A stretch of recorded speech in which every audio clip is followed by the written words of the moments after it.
So that's right, this is my 9th surgery. I am not looking forward to it, but this guy, my plate and 7 screws, it's time to come out. That thing is starting to peel off and it's cutting into my flexor tendons, which could cause a tendon rupture, so I've got to preemptively get in there. So warning, this video is going to be incredibly graphic, as I've got the surgeon to agree to show the surgery of them taking the plate and 7 screws out. So yeah, this is surgery number 9, all tied to my mountain climbing accident. I'll put a link to that video up in the corner, and let's see what happens.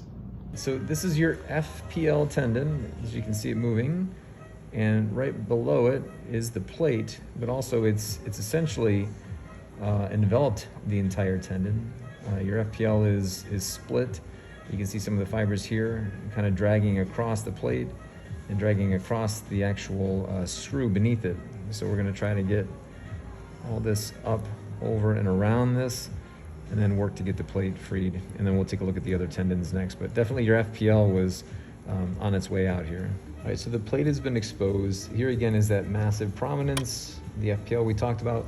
I also just wanted to point out some of the bone that actually has grown up and over the plate. I've been able to remove some of it, but we'll have to dig it out from around these screw holes and also chisel away some of this bone around these screws in order to get them out.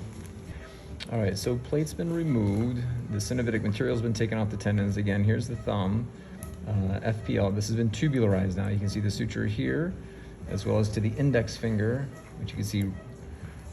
Just place that there, which you can see the index under here. The index was very, very close, as was the thumb. So hopefully not too late, but hopefully that tubularization repair will also help restore some of the glide.